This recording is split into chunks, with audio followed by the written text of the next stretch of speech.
बिस्मिल्लाहिर्रहमानिर्रहीम। एक हफ्ता पहले कोलकाता के आरजी कार मेडिकल कॉलेज में एक 31 साल रेजिडेंट डॉक्टर की लाश मिलती है। एक अनड्रेस्ड लाश कोलकाता के आरजी कार मेडिकल कॉलेज से। और इसके बाद जो डॉक्टर्स हैं वो एक जंग का ऐलान कर देते हैं सिस्टम के खिलाफ। एक पोस्ट ग्रेजुएट ट्रेनी जाती हैं हॉस्पिटल के सेमिनार हॉल में रेस्ट करने के लिए 36 घंटे की लॉन्ग शिफ्ट के बाद। 36 घंटे की लॉन्ग ड्यूटी के बाद एक आदमी परेशान हो जाता है, थक जाता है। ऐसे में एक औरत कहाँ जाएगी? कोई रेस्ट रूम, कोई फैसिलिटी नहीं है हॉस्पिटल के स्टाफ के लिए। ऐसे में एक औरत ने सोचा होगा कि वो सेमिनार हॉल में जाकर थोड़ा रेस्ट कर ले। इसने रात के 2 बजे अपने जूनियर्स के साथ डिनर किया था। इसके बाद रेस्ट करने के लिए सेमिनार हॉल पहुंची, लेकिन सुबह इनकी लाश मिलती है वहां से।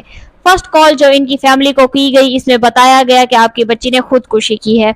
और यहाँ से पूरी कहानी शुरू होती है रेप की, गैंग रेप की, मर्डर की, कवर अप की और पॉलिटिकल पोर्ट्रेज की। जब ये बात सामने आती है कि ये तो सुसाइड नहीं है, ये तो मर्डर है और मर्डर के ऊपर सेक्सुअल असॉल्ट है, ये तो रेप का केस लग रहा है, तो फिर होती है ऑटोप्सी। ऑटोप्सी में इतनी बेहुदा डिटेल सामने आती हैं जिससे पूरे का पूरा मुल्क सहम जाता है कि किस तरीके से इस औरत को गला घोटकर मारा गया था, कैसे इस पर जेनिटल टॉर्चर किया गया था, थायराइड कार्टिलेज टूट गया था, इतनी बुरी तरीके से स्ट्रैंगल किया गया था। और इसके प्राइवेट पार्ट्स पर जो जख्म है वो 4 पेज की पूरी रिपोर्ट इस पे चली जाती है कि तकरीबन 3 से 5 बजे के दरमियान इस पर असॉल्ट किया गया और इसे मार दिया गया था। इसके बेली पर, लिप्स पर, फिंगर्स पर, लेफ्ट लेग पर, हर जगह पर चोट के निशान। इसका मुंह, इसका नाक किस तरीके से क्लैम्बल्ड किया गया था और इसका सर दीवार के अगेंस्ट पुश किया गया था ताकि वो चीखो पुकार ना कर पाए। इसके फेस के ऊपर स्क्रैच मार्क हैं और जो इमेजेस आई हैं इसमें नजर आता है कि कैसे इसके मुंह से और आंखों से खून निकल रहा है। और जो प्राइवेट पार्ट्स पर जख्म है, इसे ऑटोप्सी रिपोर्ट जो कहती है परवर्टेड सेक्सुअलिटी जेनिटल टॉर्चर, इसे लिखा जाता है। इस सब के बाद जब इनकी माँ वहां पहुंचती हैं तो इन्हें बॉडी को देखने तक नहीं दिया जाता। इसकी मौत के 12 घंटे बाद इनकी माँ को डेड बॉडी मिलती है देखने को। अब ऑब्वियसली इस चीज के लोग खिलाफ हुए, खास तौर पर डॉक्टर्स स्ट्राइक पर जाने की बात हुई, कोलकाता पुलिस पर प्रेशर पड़ा तो इन्वेस्टिगेशन शुरू हुई और एक ब्लूटूथ डिवाइस जो डेड बॉडी के पास से मिली, इससे अक्यूज्ड को पकड़ा गया। अक्यूज्ड कौन? ये है एक एलीग्ड अक्यूज्ड संजय रॉय। लेकिन इस बात को मानने के लिए अभी कोई तैयार नहीं है कि ये संजय रॉय जो हैं ओनली अक्यूज हैं। लेकिन इस अक्यूज्ड को अरेस्ट किया गया था, हो सकता है इसके पीछे कोई बड़ी चाल हो। सीसीटीवी फुटेज में संजय रॉय दिखाई देते हैं सस्पिशियसली सेमिनार हॉल के आसपास घूमते हुए। उनको देखा भी जाता है कि फ्राइडे की अर्ली मॉर्निंग वो हॉस्पिटल एरिया से निकल रहे थे। पुलिस ने बाद में सारे सस्पेक्ट्स को राउंड अप किया, इनको बुलाया पूछताछ के सिलसिले में। पूछताछ के वक्त सारे लोगों के मोबाइल फोन्स ले लिए गए। संजय रॉय का मोबाइल फोन जो कनेक्ट करने की कोशिश की गई तो डेड बॉडी के पास से जो ब्लूटूथ डिवाइस मिला था वो इमीडिएटली इनके मोबाइल से कनेक्ट हो जाता है। तो सर्कमस्टेंशियल एविडेंस काफी था तो इनको अरेस्ट कर लिया गया। 14 अगस्त की रात को रिक्लेम नाइट के प्रोटेस्ट देखने को मिलते हैं। हजारों औरतें, मर्द सड़कों पर निकले छोटे बड़े शहरों से जस्टिस की डिमांड करने के लिए। लेकिन इसी रात 40 के करीब गुंडे हॉस्पिटल में आकर इन प्रोटेस्टर्स पर हमला करने लग जाते हैं। प्रॉपर्टी को वैंडलाइज किया जाता है, पुलिस पर भी स्टोन पेल्टिंग की जाती है। पुलिस को टेयर गैस का इस्तेमाल करना पड़ता है इन गुंडों को भगाने के लिए।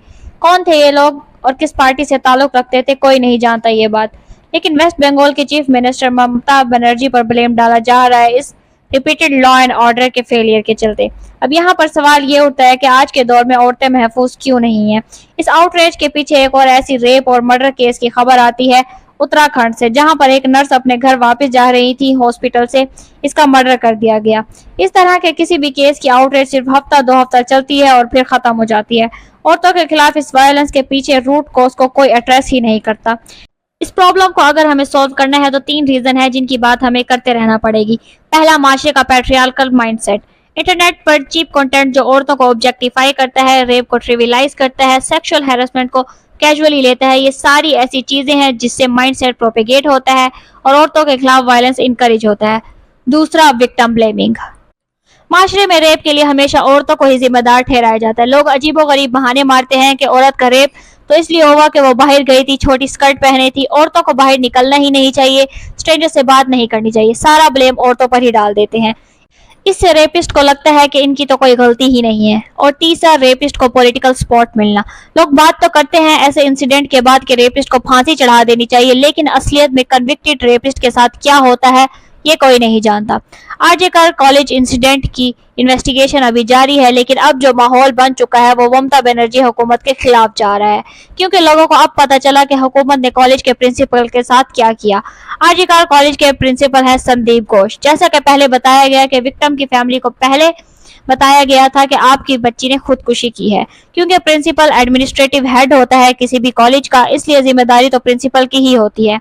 और इसका अंदाजा लगाना बहुत ही मुश्किल है कि प्रिंसिपल का अप्रूवल ही नहीं लिया गया था विक्टिम की फैमिली को कांटेक्ट करने से पहले। हैरानकुन बात तो यह है कि प्रिंसिपल ने विक्टिम पर ब्लेम डालने की कोशिश की है। इन्होंने कहा है कि किसी भी लड़की का इतनी रात को सेमिनार हॉल में जाना एक बहुत ही इरिस्पॉन्सिबल हरकत है। मेडिकल कॉलेज के प्रिंसिपल भी इन्हीं लोगों की तरह निकले जो औरत के रेप पर औरत को ही ब्लेम करते हैं। इस बेहुदा बात के बाद प्रिंसिपल के खिलाफ प्रोटेस्ट शुरू हुआ, पर इनके खिलाफ कोई एक्शन नहीं लिया गया।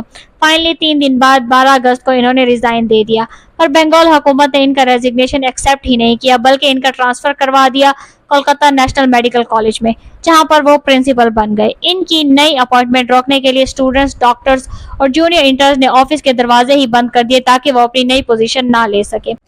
क्रिमिनल कांग्रेस के 2 सीनियर मेंबर इधर स्टूडेंट्स को ठंडा करने के लिए गए।